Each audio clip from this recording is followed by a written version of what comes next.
All right. Well, welcome to the first week of this cohort part of our program here. I want to just give us kind of a purpose and the direction, I guess, that we're going to be going with what we're doing on Saturday mornings. We believe that men should be the primary people who are actually taking care of their bodies and leading in that way. So we wanted to, over the course of the next 4 weeks, try to put together a theological argument for that purpose, because I know this room cares about that, right? We care about following Jesus in all of life. So we're going to take each week and break it up into 4 parts and kind of put forth this argument so that you guys kind of have kind of a framework there of, it's not just about, hey, I want to lose some weight, or hey, I want to get stronger, you know, whatever fitness goal that you may have, that of course deeper than that. So I'm going to just do a little bit of teaching each week. It'll probably at the most take 10 minutes, maybe 15 minutes, depending on what comes into my head while I'm talking here. And then the rest of the time we'll just discuss, right? Either we'll discuss the topic that I went through, or if there's just practical stuff that you guys want to talk about in terms of health related topics, we can dive into that. Obviously recording, I don't know if you're just recording this teaching or if you're going to record the whole deal, but. Like the workout? Oh, you know our conversation? Yeah. Okay, well then, remember it's recorded when we get there. I have the ability to. You're not live streaming this. Stop it, yeah. It's not streaming. So within this teaching, I mean, again, some of you guys, this is not going to be necessarily anything new for you. You probably thought about a lot of this stuff. Others, maybe it's going to be completely brand new. But again, we wanted to try to give you this framework. And this is really why I've been, trying to help people get healthy for probably 15 years now. And the one thing that I've learned is if somebody's actually going to be able to make the changes that they need to make, it has to be made up in their mind. That is it a good and necessary thing to do, right? If they're just kind of interested, right, a little bit interested in making changes, and they haven't really figured out why they should make a change, then it's not going to last very long, right? They might have, a good start, but then it's very difficult to maintain. So that's actually been shown in research. There was a guy that he wanted to try to figure out how to help people quit smoking. And he did all this research, and he's got this whole program where there's different levels of, you have to be prepared, you have to be ready. I forget what they're all called, but basically until you get to level 3 in your mind, you're not ready to take any sort of action. If you try to take action before you get there in your mind, then again, it's never gonna stick. And probably all of us have been there at some point. But here's the 4 topics for the week: worship, leader, provider, and protector. Maybe that's not that creative, but it's just me and Jarek working on these things, and that's what we came up with. So this week we're starting with worship. Now, why would we want to start there? Well, humans were created to, or you could say for, worship. Scientists, want to call us human beings or Homo sapiens, but a better way of describing us would be Homo adorans, right? Or worshiping humans. Worshiping humans because that is our primary purpose, created in the image of God by the one who deserves to be worshiped. That is what we are meant to be doing. So what does worship actually mean? Well, it means ascribing worth to something, right? Seeing something as valuable. For the Christian, that something is meant to be the one true and living God, of course. But as fallen men, we ascribe worth, value, and glory to lesser things often, right? All the time we do that sort of thing. But when we're at our best, right, when we're obedient to the scriptures, we're ascribing the most worth, the most value, the most glory to Christ. Now, you may be thinking, sure, I, of course, agree with all of that. We're worshiping humans and we should be worshiping the Lord, but what's that got to do with taking care of our body? That's typically because we tend to think that worship is only about Sunday mornings, or maybe it's about anytime we're singing a hymn or a Christian song together. And there's truth to that, right? Sunday is the main and most important way we would worship the Lord together as Christians. Singing is absolutely a significant aspect of worshiping, but worship is all of life. On your handout there, I have a quote from Brad Watson, who's the guy that writes for the website Saturate. This is Jeff Vanderselt's stuff. I'll just read that there. He says, "You see, all of life is worship. We are always worshiping. Everything we do is an affirmation of who or what we are looking to for significance, security, approval, etc. Your life is a billboard. You are advertising the thing that is most important to you. This is what I value. This is what saves me. That constant advertisement, here's what I'm all about, is worship. All of life is worship. Now, from a biblical perspective, or you think maybe systematic theology, most would go to Romans chapter 12, verse 1 to show this sort of thing. It's the most common text to show that worship is all of life. Connor, will you read Romans chapter 12? Yep. I appeal to you, therefore, brothers, by the mercies of God, to present your bodies as a living sacrifice, holy and acceptable to God, which is your spiritual worship. Yeah, so that verse there's speaking to seeing all of life as worship, right? Seeing everything we do as before the face of God. What we present, what we think, what we say, what we do, shows who we worship, right? Who we give the most value to, or what we give the most value to. Another way of saying that is, what do we actually worship? And that's, again, all of life. So Christian worship is living all of life unto the Lord, right? All to the glory of God, to just use some biblical language there. That's those two scriptures, Colossians 3, 1 Corinthians 10.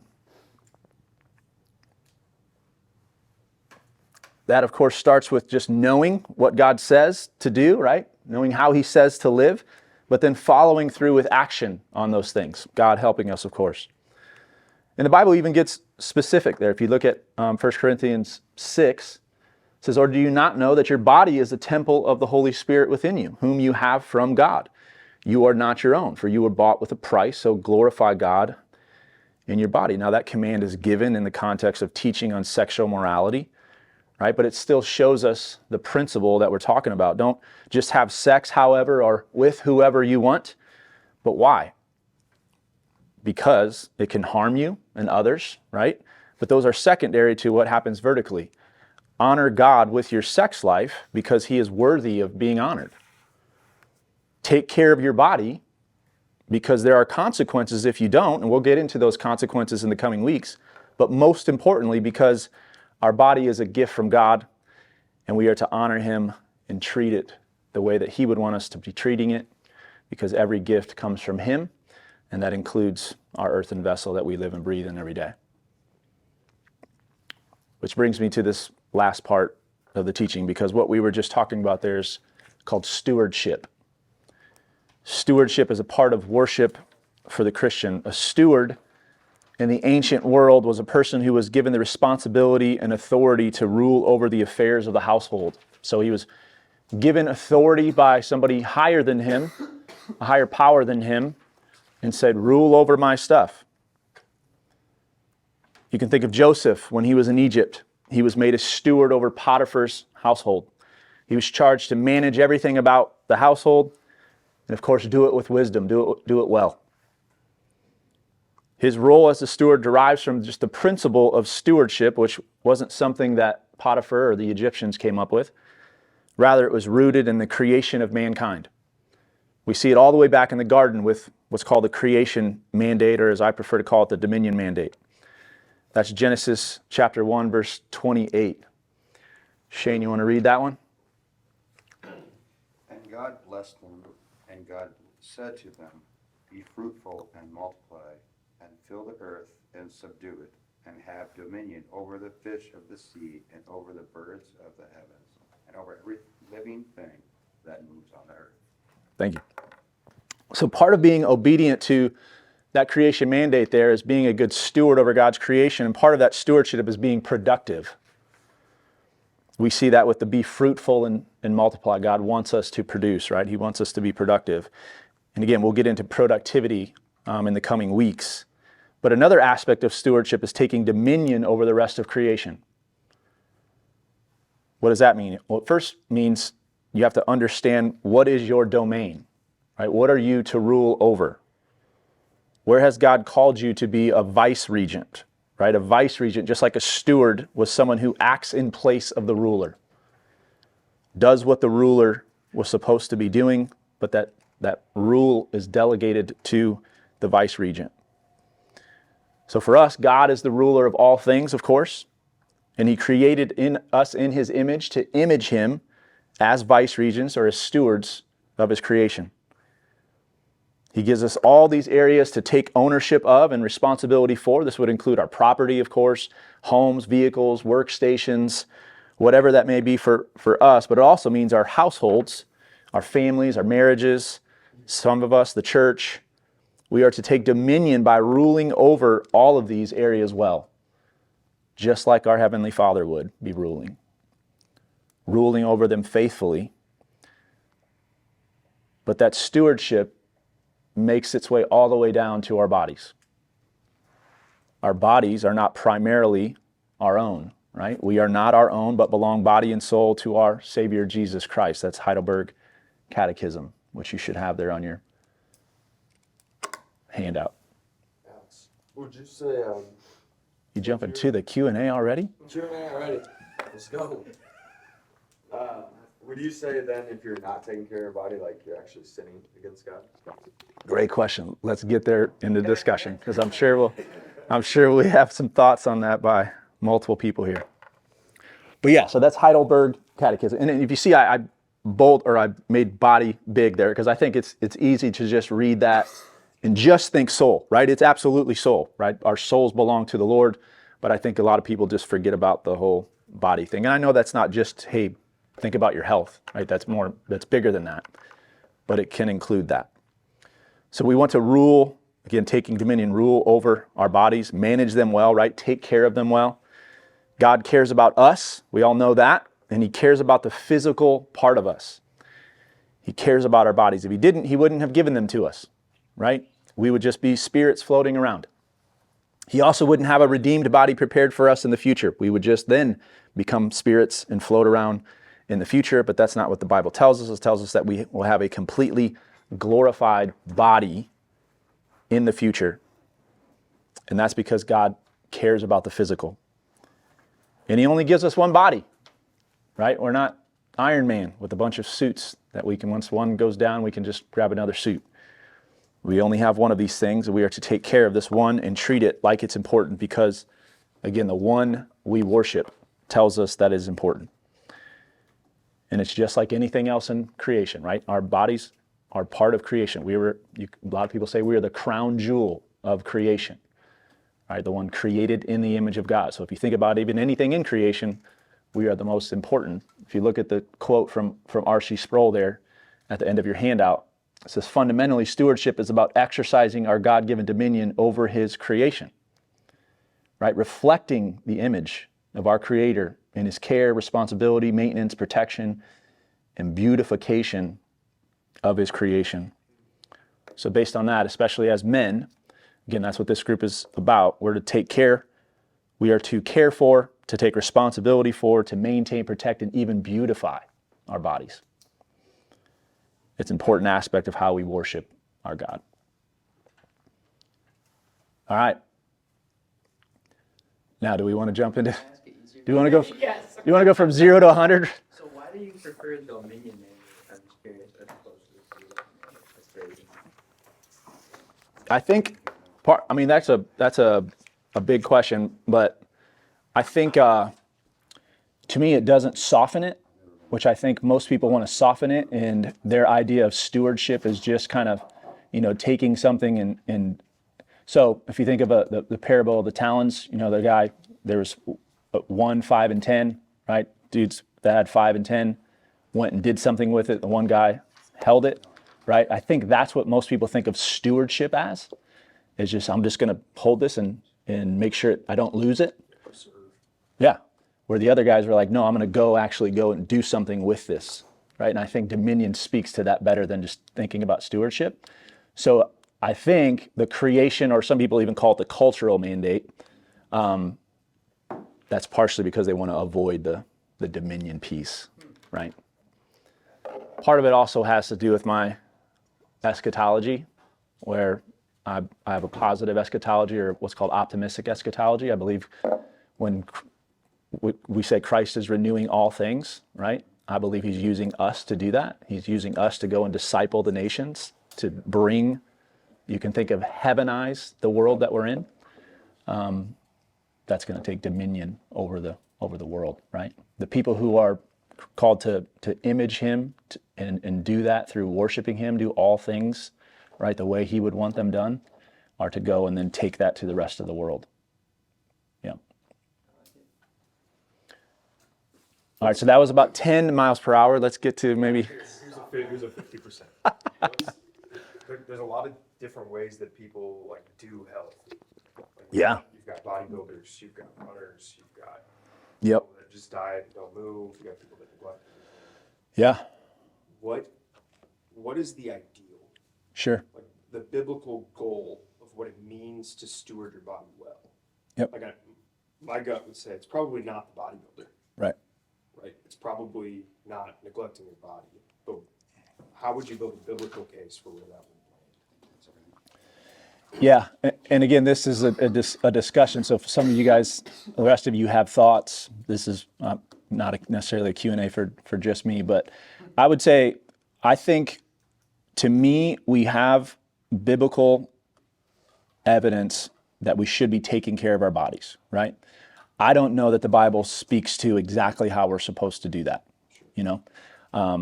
So I think that makes it go from, and we would kind of get to Connor's question a little bit here, of is something sinful or not, to maybe a next level of is something foolish or is it wise? Or is there just Christian liberty at how you do these sort of things? So I would say if health, like if you're thinking about your health, you're making effort to do things that are generally, you can think through natural revelation, considered healthy. And I know that's still not infallible like the Word of God would be. But if there's good evidence for this is the way that you're supposed to do things. And I think part of that is not just, I'm not necessarily talking about, hey, what does research say? I think there's a lot more of it than just comes from, actual formal research. What seems to be in alignment with the way the body was created, those type of things. But I don't know that we would ever get to, this is exactly the way that we're supposed to be taking care of our body, because it's pretty complex. Do you see the biblical stewardship of your body as primarily maintaining a tool for the execution of the larger, more specific mission of the church and your dominion over your family? Or do you see taking care of your body as a goal in itself? Yep. So yeah, I think that's what I'm trying to do with these breaking up into 4. I would say more so the last 3 weeks. So after this week is that first thing that you said, right? Taking care of your body for the purpose of God's called us to be a leader. He's called us to protect, called us to provide, those type of things, carry out his mission. But to me, the first and foremost thing is as a form of worship to God, right? So to me, that is in and of itself, right? We should take care of our body, not necessarily for the consequence, the good consequence of taking care of your body. We should just do it because I believe God's called us to do it, So it would be obedience. Now there's blessings that come from obedience, but we should first and foremost obey because God is worthy of obeying. You got a thought on that, Sam? Yeah, so I think the calling to take care of your body is yes, everyone is called to take care of their body, and I think to what Connor said, Christ or chaos applies to this too. Like I have seen a body that is chaos, and if we invert the paradigm, chaos or Christ, it's sin if it's not in line with Christ's kingdom. That's not something that we want. So yeah, if your body is developing to the point of it's chaotic, it's out of control, that's not submission to Christ. But in terms of like what standard we're pursuing, that's not going to be the same for everybody. Like, yeah, bodybuilding is probably not something for you to do, but that doesn't mean it's not something that somebody could glorify God by doing. Or what does Proverbs say? The glory of young men is their strength. So becoming strong, purpose of doing useful things is a glorious thing to pursue. Yeah.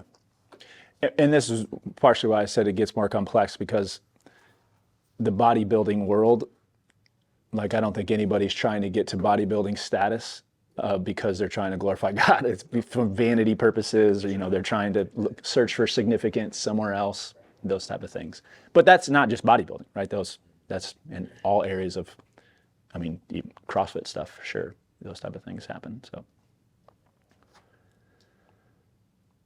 Any other thoughts before we jump into the sin? What are like the pitfalls, like you said, like for vanity, for bodybuilders? Like what Well, do we look out for kind of deal? so yeah, that's a super obvious example, right?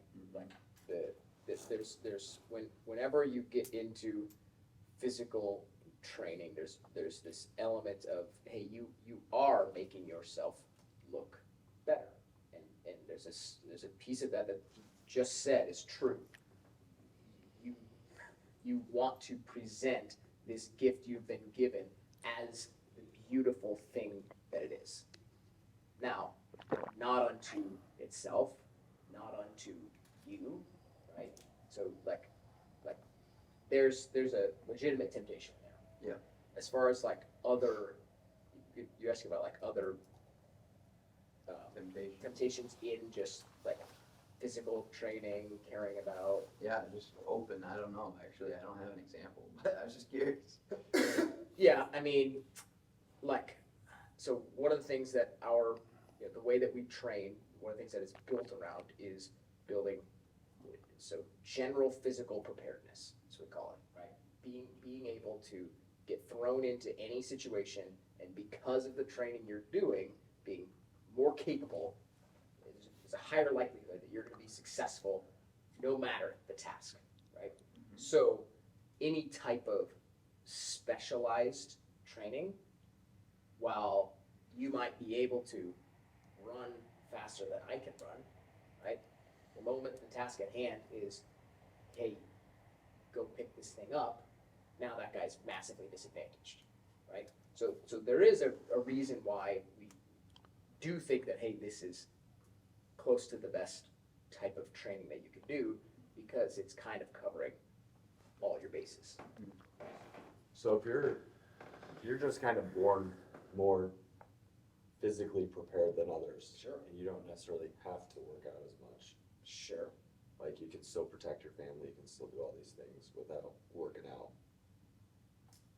We have to define. I mean, for some people, that. stewardship is easier.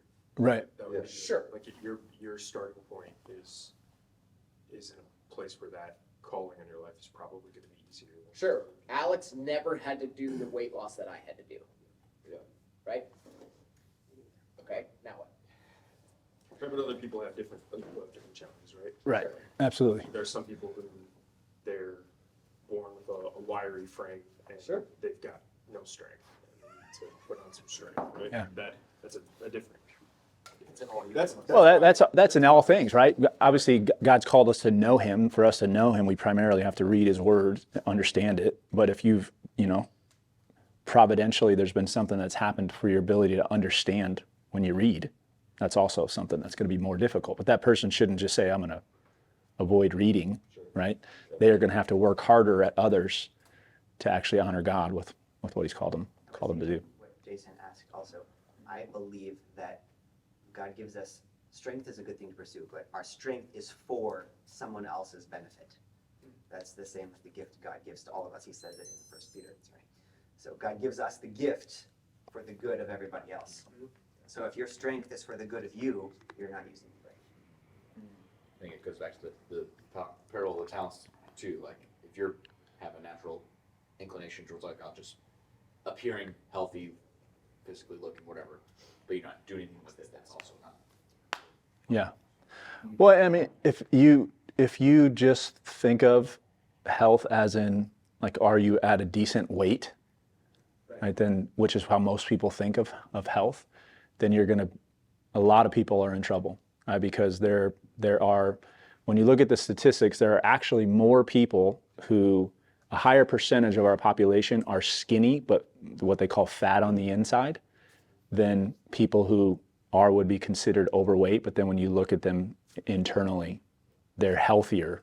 Then they show healthier signs than somebody who's skinny.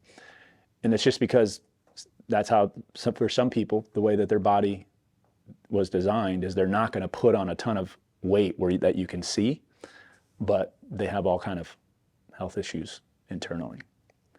So that's why, yeah, if somebody just looks decently healthy, doesn't necessarily mean that they're honoring God with their body. And they should still be, of course, seeing that as the purpose and working towards that. Yeah. What else? Sin question? Did we go there now? Kind of just naively walked into it. That was during the. He was eager to ask this question. That's obviously been a thought on your mind before, huh? No, not really, no. So what did I say that sparked it then? You're just saying how we're commanded by God to take care of our body. So I said, well, if you're not taking care of it, then would you? Which I've never thought of someone who's not taking care of their body like they're just unhealthy. To me, it just seems like, oh. Who cares? That's smart, but. Yeah. I don't. Right. Right. I mean, and that is, how I reference kind of different levels of, there's some stuff that is just outright sinful, right? Murdering somebody is breaking a 10 commandment. But then kind of the next level is foolishness versus wisdom. I mean, and within that, there's still moral implications in those things, but you could say something would be unwise or foolish and not necessarily outright sinful. So, yeah, I mean, this is something that I've thought about for many years, and I think maybe have avoided, where in my head I would say it's sin, right? But I don't know that I'm ready to, from a pulpit start slamming my hand down on the Bible and say this is what the Bible says and calling people to that. But I think you can come up with an argument. So I don't know that you were around, but many years ago I wrote this thing for when we had the city, which is now we're on Church Center, but used to be the city, for kind of a theology of health. And I went at that commandment of thou shalt not murder. Because within that commandment, it's not just black and white of murder or don't murder somebody. It's basically you want to be promoting human flourishing. You want the best for a person, and you don't want to harm somebody. So when you are not taking care of your body, that leads to harm, that leads to a lack of flourishing. So in a sense, you would be breaking that commandment, right? And I think we all would agree when you break a commandment, that's sin. And one of just the basic definition of sin is missing the mark, right? That's what sin is. So if what we're saying there is a mark, now here's the kind of the general design, the way God created things to be. If we miss it, then that is sin, right? There are a couple of things that lead to poor physical shape that are obviously sinful, like the Bible condemns gluttony as a sin, Mm-hmm. and laziness is a sin. It is possible, since work isn't all physical now, you can be hardworking and still not get exercise. It's possible. It didn't really used to be possible, but a lot of times those things are what lend themselves to poor physical health. Yep. Yeah, when I think about that question, I've had the categories of like, is it law or is it wisdom? That's how I think through a lot of things. And like, you think back to Proverbs, and you've got a lot of Proverbs about planting your field at the right time. You don't have any epistles telling people that they're sinning because they missed the planting window in the field. Mm-hmm. Like that's not Old Testament law doesn't say, don't miss the, keep a good eye on the weather, steward your field well, or you're in sin. Here goes something else. Right, like that's not what it says, but it says the wise man knows when to plant. So it's like, so the way I've always thought about it is like, what would result in you not planting at the right time? It's like that stuff. is probably sin. Like the foolishness is a fruit of probably some other sins. Mm-hmm. It's like when Sam's saying, like, you know, if you're not stewarding your body, it's probably a fruit of a sin in another area. For me, that's laziness. Like I know for me, but that's what it is for me. It's convenience, eating food that's convenient, and not wanting to cook a meal, not wanting to go grocery shop. Just let's order pizza, right? Like it's convenience, and it's and enjoying sleep a lot. And every time in my life where I've buckled down on those things, I've lost weight. It's happened every single time. But yeah, I don't yeah. Yeah, that's good. I think those are important categories just overall as you try to teach the Bible specifically, because I've heard a lot of people teach things that are wisdom as like law. Yeah. And there's a lot of interpretive flips that are going on to get to how they're saying that it's sin. Not that those interpretations are always wrong. It's hard to stand up there and say that my interpretations are infallible. And Right. This should weigh heavy on your conscience because I have this interpretation. Right. Um, Yeah, no, that's good. Getting underneath, right? I think we all can agree about the foolishness piece, right? The lack of wisdom. But then, yeah, diving underneath that of what's leading to that, right? Because some of it is just, so if you think in, like when we're in MC setting and, you know, somebody's bringing up something, we jump into gospeling somebody. I think we always think that we go to heart issues there, right? And most of the time that is the case. But other times it's just a theological reason why somebody's not doing something they're supposed to be doing. And what I mean by that is they either disagree with what we would teach about the Bible, or they just don't even know it, right? There's just ignorance there. Like, you know, new Christians don't know they're not supposed to be sleeping with somebody they're not married to, right? Their significant other. So that's a theological problem. Now, is there heart issues in there too? Absolutely. But there's still theological problems. So I think the main purpose that we're trying to create here is, hey, let's at least create those theological categories so that we have this now in our minds, and hopefully that's going to fuel us to start doing the right stuff. There's also going to be, even when we know this, there's still going to be heart stuff, right? That keeps us from doing the things that we're supposed to be doing. What else? If we're done with that, we can jump into, you know, practical stuff. If you guys got questions on those type of things. I hear something over here. Oh. We got 4 weeks of this too, so if you got stuff, you could always save it. Always good for a couple questions. I know it. How has the week went? I know that you guys have David's done a couple or at least one fast. Yep. You guys have been posting some meals, good questions on there about the breakfast stuff.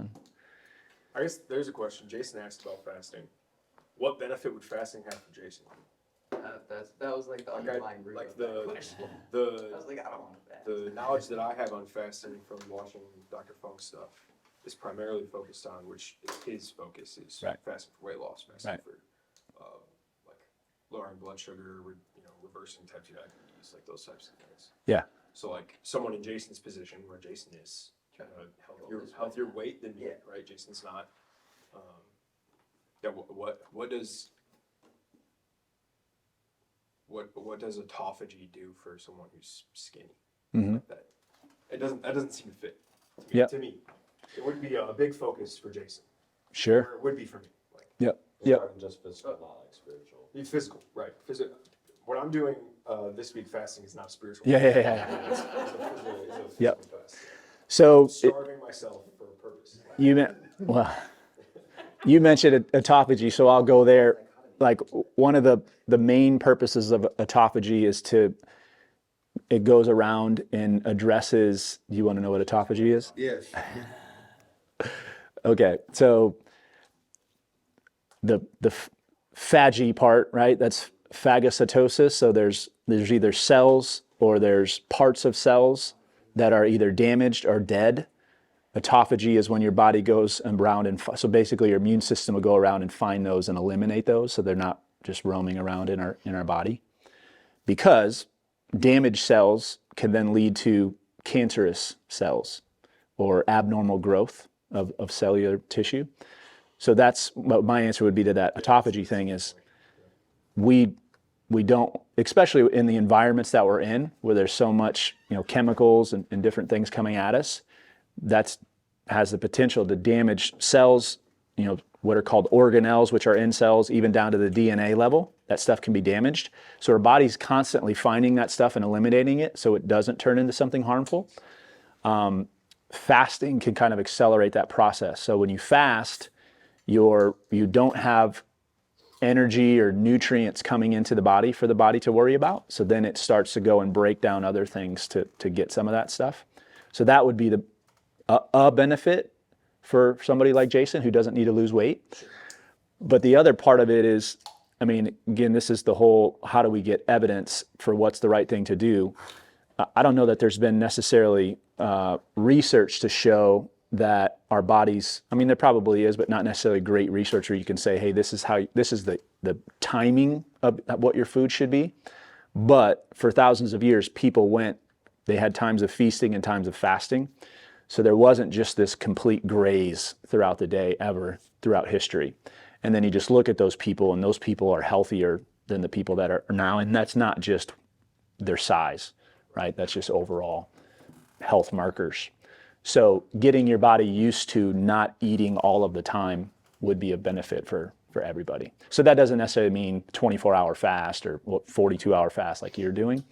Those would be more for the autophagy piece. Right.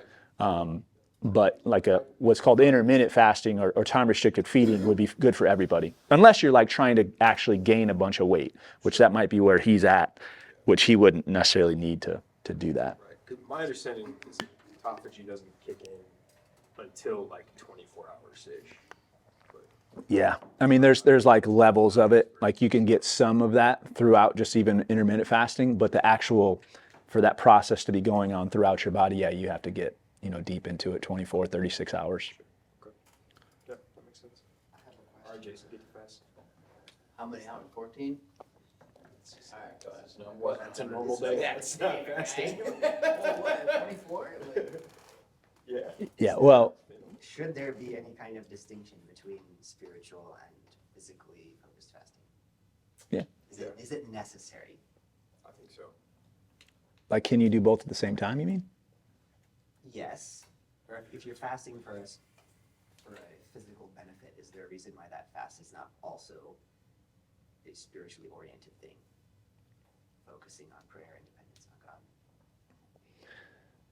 God. I think you can do both at the same time, but I think if you are, I guess I would say fasting for physical health reasons is still beneficial, even if you're not utilizing it like we would do at Lent, right? Fasting from something so that we have more time focus on Christ. I think you can fast for the physical benefit. Sure. And you're going to get a physical benefit. Worship thing, you can fast. You could view fasting through the ones of worship. Absolutely. It still counts, Sure. even if it's not your only motivation. Yeah, I guess when I think of fasting spiritually in the fast that I've done in that realm, it's a more pointed, like I'm doing this for this reason, like this is what I'm praying for. Like I went on a missions trip in college and fasted for a few days before I went on that trip for the purpose of like when I feel hungry, I'm gonna think about the spiritual needs of the people we're going to go serve and gonna pray for them and pray about that trip. So it had like a pointed reason. Whereas when I'm fasting, like this week, I'm not thinking about that at all. When I'm thinking about when I feel hungry, I'm thinking, how do I get rid of this sensation of being hungry? I'm going to get a cup of coffee. It's a different activity. The action is different, I guess. For me, at least.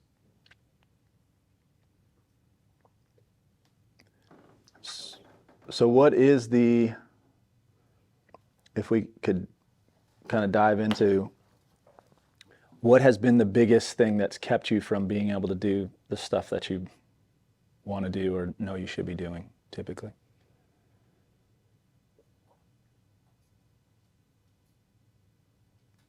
Anybody? Anything Right. else? Comfort. And gluttony. Sure. So you, like, I think the laziness and the gluttony, those are, like Sam said, those are things the Bible speaks to. But I think the comfort thing is probably what's underneath both of them, right? You're not saying, hey, I just want to go be a glutton today, right? Outside of, well, that is what is comfortable, right? That is, Tend to go hand in hand, because when you're in the comfort zone, then sometimes you tend to overindulge in the foods and just keep mindlessly eating. My take here usually is, I'll get one of my favorite snacks or whatever, and I'll be either playing on my game and not even thinking about it, just grabbing food. Yep. And the weight starts building up. yep. So comfort, is that a big one for everybody? Lack of a plan. Just, not have any, like we've been talking about, no No vision. no aim, no vision for where you're wanting to go. It's way harder to stick to something or have the reason. Let's tag onto that one. Which leads to lack of discipline when you don't have a Yep. plan. I've always struggled with lack of motivation. Sure. I think it ties into that. What is your end goal or your vision for what you're wanting to do? I mean, what you said that just made me think about that too, yeah. Never been a planner. Have to go with the flow. Convenience has always been the biggest thing for me. It's like when I'm working at the office, it's much more convenient to just get lunch with coworkers or eat some of the cafeteria than it is to pack a lunch. Is that what Johnny was referring to, like the Yes. Aramark could Yes. Yeah, the Airmark's the- cafeteria? Yeah, it's cafeteria. So here's what I want us to think about when we're in the realm of convenience. It's convenient because somebody has created a system to sell it to you, right? The things that are convenient are the way that our culture has built up these structures and institutions and whatever to make your life as easy as possible, right? Yeah. But we know that, okay, they care more about their profits than your joy. They care more about their agendas than God's, right? And so we can't just be mindless about this, right? I think you wouldn't be mindless about, handing over a screen to your child, hopefully. A what? Screen. Like a device, right? You wouldn't be mindless about, hey, have at this thing, go do whatever you want with it, right? And essentially that's what we're doing when we say, I'm gonna do the convenient thing here. In reality, those things are designed to do certain things to you. So you're saying, what I'm hearing you say is there's not necessarily those things aren't neutral, right? There's not a neutrality to, this is just something, I can choose to do or not do. That there's is this what you're saying, that there's some level of evil behind those? You're saying like Things? convenience is bad? Is that what you're saying? What I hear Sounds like he's saying, is that a product that is made convenient is made so for the purpose of being sold. Right. And you are the person that is buying. So they make it so that you keep buying, so that you need it. Right, but Sam, you're a good capitalist. Yeah, that's their prerogative. But their there- prerogative Yeah, is not serve you. and capitalism hinges on you making that decision. Right. You don't have to. well, I think even if you're talking about capitalism, it's still like good, like I would say God honoring capitalism would still provide goods that people need, right? And convenience can be considered a need. I think it's helpful. I don't want to have to grow my food. Right. I buy it. It'd be nice if someone else grew it and then I was able to buy it. But Right, but like anything else in the fallen world, stuff that can be good can be overdone or underdone, right? Right. Poorly done. And so I think what he's saying, instead of just looking at convenience is good, and so then I can take it or leave it. What is behind that convenience, or what are they trying to do? Although convenience is good, is what I'm choosing to do that is convenient, is that good, And it just has bigger implications than just this is going to cause me to lose weight or gain weight, right? I think that's also what you're saying, is there's something behind. If you think back to, as Christians, in the fall, right, there was enmity put between the seed of the woman and the seed of the serpent. That's been throughout history now. There's always the seed of the serpent manifested in many different ways, is always coming after the seed of the woman, right, which is primarily Christ, but now we as his body. There's always going to be that battle until, of course, Christ finishes that battle, which we know is going to happen. So that's the good news. But as that's happening, there's always going to be things. So I think we as Christians should be thinking about, in those categories with every little thing that we do. I mean, we don't want to get, dwell on that, and that's all we are thinking about. But I think we should have those categories to think through, and not just see things as neutral and just do them because that's what everybody else does, right? My question is about thinking about kind of my line of work. I can't give meds yet, but when I become a paramedic, I will. When I'm thinking, do things like opiates and painkillers have a place for instances of severe trauma, like extremity fractures and things like that? We would tend to give morphine or fentanyl for those things. Is that in line with someone's flourishing? Yeah, I think so. So if you think of any form of medicine, medical care, its primary purpose and what it's phenomenal at is emergency situations, right? So you would be in the area where I think medicine is best used, right? Medicine, just like we were talking about, right? That's a good thing, but it can be overdone, underdone, poorly done, however you want to describe it. And the problem with medicine that I would have is typically it's overdone and done poorly many times. Right, but that symptom there needs to be masked, right? We'll cover that one. That's like in the olden days, they just give that guy a bottle of whiskey or something. Like, Yeah. In that case, I don't know if drunkenness. Well, and this is part of the whole dominion mandate, creation mandate stuff, right? Throughout history, we've been able to come up with things to where, somebody broke their leg thousands of years ago, that person was dying because there's nothing. Yeah, you weren't going to be able to give something like that. You weren't going to be able to provide the emergency medical care that you guys can provide. So that's a really good thing. But just like anything, it can be done poorly, right? So, yep. One of the things that I struggle with is not seeing food as fuel. Yeah. It's easy to eat because you're bored, or eat because you're trying to be social, or whatever it is tastes really good. Yeah. Yeah. Find joy in eating food. Yeah. Again, which is also a good thing. That's a good thing. The problem is dependence on the joy that food gives. Hey, say that again. The problem is needing the joy that food gives as your source of happiness. Yeah, it's supposed to be a gift. God didn't just make calories to go in and burn. He could have done it a lot more easily than Right. all kinds of Yep. good things to eat. It's supposed to be good. It's supposed to be something that is socially enjoyable. There's a reason we eat together at MC. The reason is just none of the gifts should become ultimate. But Yeah. absolutely enjoyable. Yeah, it's a good thing that I don't know, not all the food on the earth is like an unsalted saltine cracker. Calories in there. Yeah. Is the thing. Fruit.